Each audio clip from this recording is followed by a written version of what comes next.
So, ever since the beginning of human evolution, we have always needed ways of distinguishing the numerical value of things.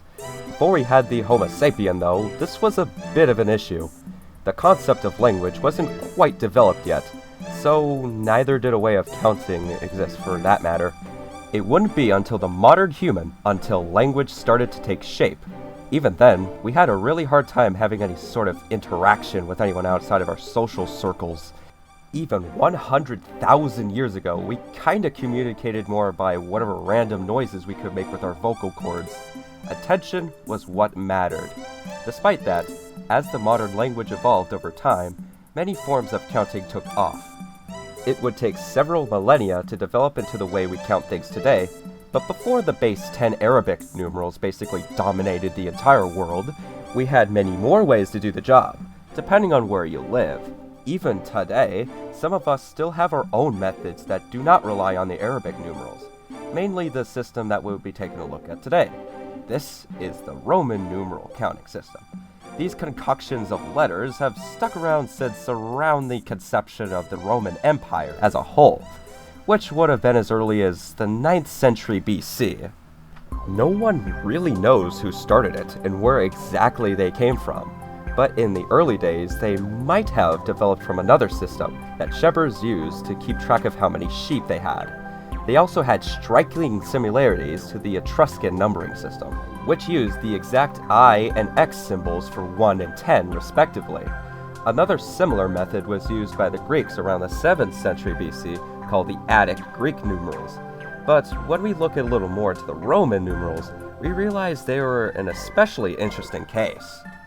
While most of these number systems have died out over time due to people either moving on to new systems or just switching to a modernized variant, Roman numerals, while not used by anyone regularly, are still used. Even after the fall of the Empire in 476 AD, they are still in use in many situations in the modern day. They could still be found in films, as the year of production may still be depicted using them. The most likely reason as to why this occurs is because it kept people from immediately telling how old it was, especially about 100 years ago. Moving away from the theater, the British monarchy still uses them too, hence Queen Elizabeth II. Even the world of video games has their fair share of Roman numeral usage. Just look at the Grand Theft Auto series. But we don't want to continue looking at the ways we still use them in our lifetime. We want to bend the rules. Let's take a moment to fast forward to MMXXII, where I sit on my couch and I think to myself, I want to have some fun with mathematics today. This is where our journey begins. How do you represent a large number like a Google using Roman numerals? Sounds tough, right? Exactly. This is kind of a trick question, because in almost every scenario, you cannot actually do that. Let's fix that. Using these letters, how big can we actually get?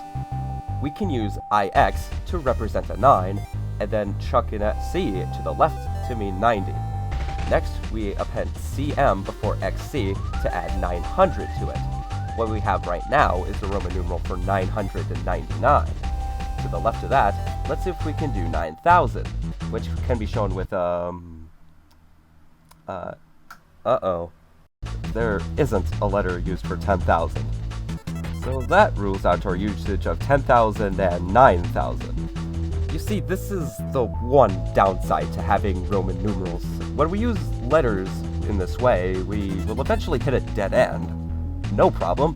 How about a letter for 5,000? No again. The letter M is the highest one the Romans used to count with this method. This also rules out 8,000, 7,000, 6,000, 5,000, and 4,000, so they're no good. What we are left with is a bunch of M's, and the max that we can string together is 3 M's, so that's 3,000.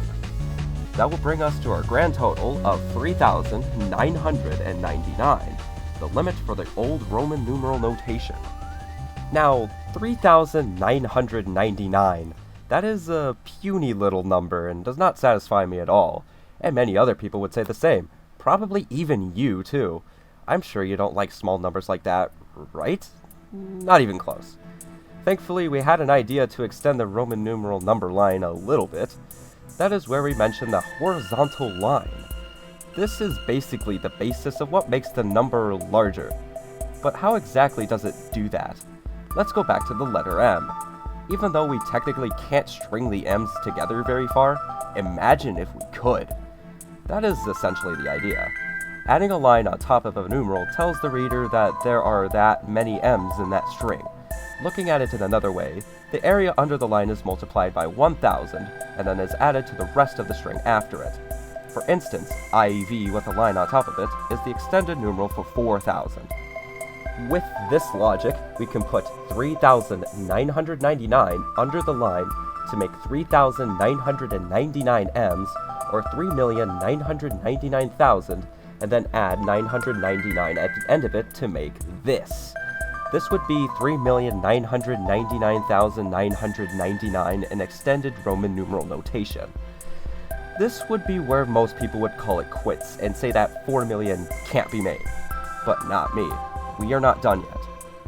Watch what I am going to do with this 4.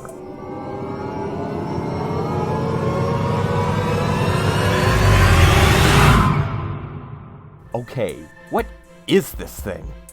Not only do we have a line on top of it, we have another? That is like 2 lines. Exactly. It is easy to figure out how big this would be. Firstly, take IV with 1 line to get 4 M's, or 4000, and take 4000 with the line on top of it to get 4000 M's. And there you have it, 4 million in Roman numerals. From there, we can apply our previous result for 3,999,999 and put that under its own line. I will admit it looks a little messy because part of it is under 2 lines and the other is under 1 and there's this large space under it. We can, well, just eliminate the space. So 3,999 times 1,000 times 1,000 or times 1 million is 3.999 billion. And then add 999 times 1,000 or 999,000 and lastly 999.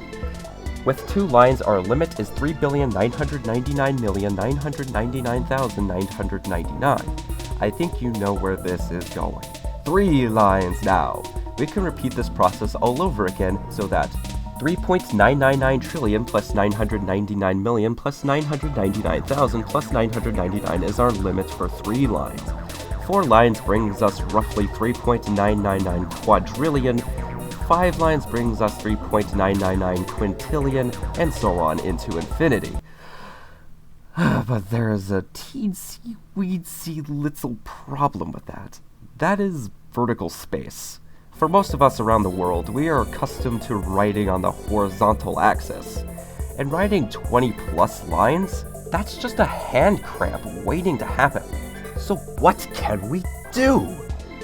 That's where I come in. Perhaps I have invented a new notation for Roman numerals that will effectively extend our limits to numbers beyond our comprehension. This is how we do it.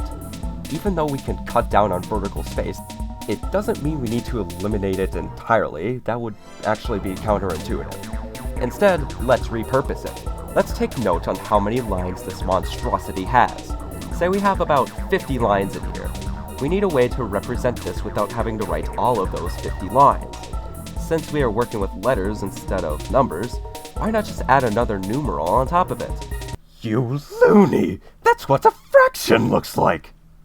Fine, maybe we will make it smaller than the main part of the number to signify that, hey, there are 50 of these things here, while not making it look too much like a fraction. And you know what? It works out really well. Here is what 29,483,769,105 would look like using this new notation. Now, back to our original question. How do you go around representing a Google using Roman numeral system? Think of a Google in another way. Since a Google has 100 zeros, these can be divided into sets of 3, and the remainder can be saved for later. Each set of 3 zeros can be represented with its own line. For example, let's say 4 trillion can be represented with 4 lines on top of it, because there are 4 available sets of zeros to convert it from. Similarly, if you look at the example of the other number I just showed you, you might have begun to notice some sort of pattern. as long as the first part of the number does not start with a 1, 2, or 3. Each set of 3 numbers translates quite well into the hyperextended Roman numeral notation. From this, we can easily tell if a number is based off of a million, a billion, a trillion, and so on. If you did the group of 3's trick, you can conclude that you could also call it a 10 duotrigentillion, because you have 33 groups of 3 zeros plus another 1. That 33 can be transferred to the top of the line, while what we have left will be turned into a different Roman numeral. Here we have 10. And there we have it. A Google is this.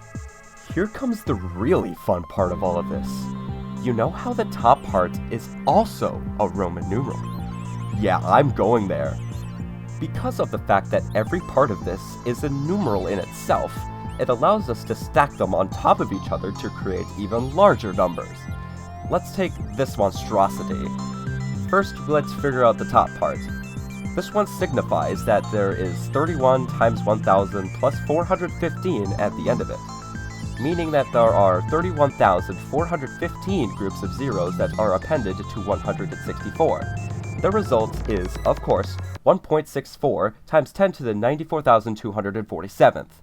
Now we're talking. Of course, we are able to stack more and more of these on top of each other to make numbers that we wouldn't even be able to write in full otherwise. In a way, this could be considered what I would like to call Roman expansion. Kind of.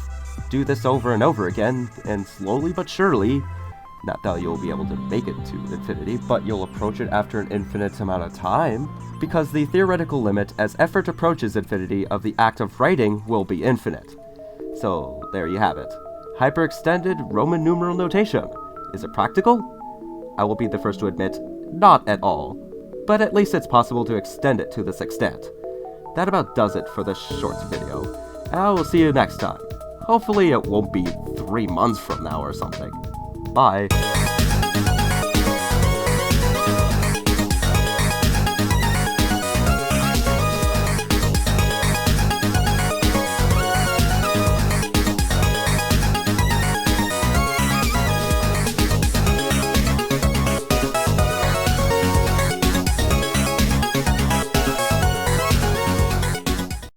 Also, thanks for 700.